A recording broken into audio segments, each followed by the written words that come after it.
but to love her. And Al-Anon taught me to do that because my sponsor loves me, and she would, you know, help me with that, and she would help me to love myself, to forgive myself for being human and not being God. And forgiveness, I was taught, was letting go. Let go. Let God do this. My daughter became an adult, and she made choices for herself. It's a long story, but she was going to be arrested and put in jail, and we gave her an option of going into treatment. She went into treatment, and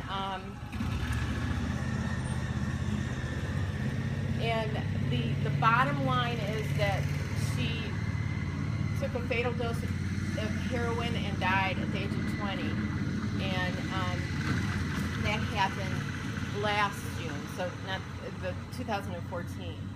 And when that happened, at that time that happened, I had a good relationship with my daughter. The last time I had talked to her, I had told her how much I loved her. She knew she was loved. She told me she loved me, even though she was lying about a lot of things that she was doing, and I had no way of knowing that she was using heroin.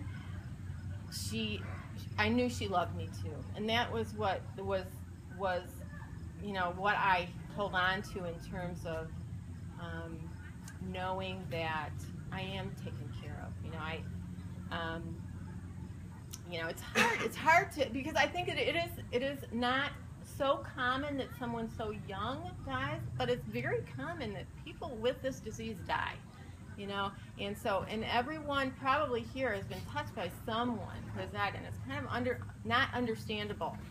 And so that's another thing that Al-Anon has helped me with. I don't have to figure out, you know, who was her boyfriend at that time? Well, how did he get that heroin? I don't need to get into the minutia of that. Her body is gone. The love that we have for her is not gone. She's not gone. She is a presence in my life today. And because I do have this program and I do have a higher power, I'm open to that. I'm open to knowing I can communicate with my daughter, even though she's not physically here. And that has been really healing for me. And gosh, this is like, I think this is the first time I've ever talked about this without crying. So this is healing for me too. It's not like, I do cry every day. I have this grief in my heart, and I have learned through Al-Anon how to be with that, you know, how to take care of myself with that. And I have a lot of people that come around me and help me, and they're all in recovery. They're all part of this, you know, the secret society that we have here. That, you know, and it's not just, you know, anything that happens, it's bad. Good things come from it. One of the things, you know, alcoholism in my family ripped our family apart, and there were a lot of deaths and a lot of shame and blame and cut-offs and extreme behavior. And when my daughter died, I hadn't seen my brother in, I don't even know how many years, maybe 10 years. I hadn't seen my younger brother, my baby brother, in like 10 years. He came to the funeral. I didn't have any money, didn't have any way of really getting there. He lived in California, came here, and I didn't know. I didn't know that was going to happen. I didn't believe that was something that was possible. And he came, and he, you know, came into the room, and it was this, you know, spiritual experience for me to see him after all these years and know his heart was broken too, because he missed, you know, that getting to know his niece. And I have 3 sisters, and our relationships have healed, and they are so touched by what happened that they have, you know, reached out to God themselves, and they are kinder and more loving, and that is a miracle. That we could have had a real hard time getting along together, and we don't anymore. You know, that just went away. And, you know, I mean, I wouldn't have ever picked this, you know, for this to have happened so that these other good things could happen.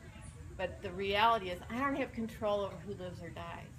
I was telling someone at a table today, my father, who was my first qualifier for Al-Anon, before I was born, he was in his 30s, and he got into a near-fatal car accident. He he ran into a tree.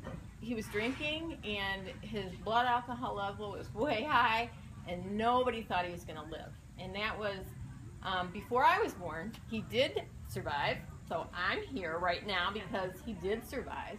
And my daughter was born. If he hadn't survived that, she wouldn't have been born. So I don't know who's going to live or die. I don't have control over that. And I really needed Al-Anon to help me with that. And I think I've talked for 3 hours. Is that right? Sorry. But I'm so glad that you're here today, and I hope I've helped at least one person here. Thank you. Thank you, Al.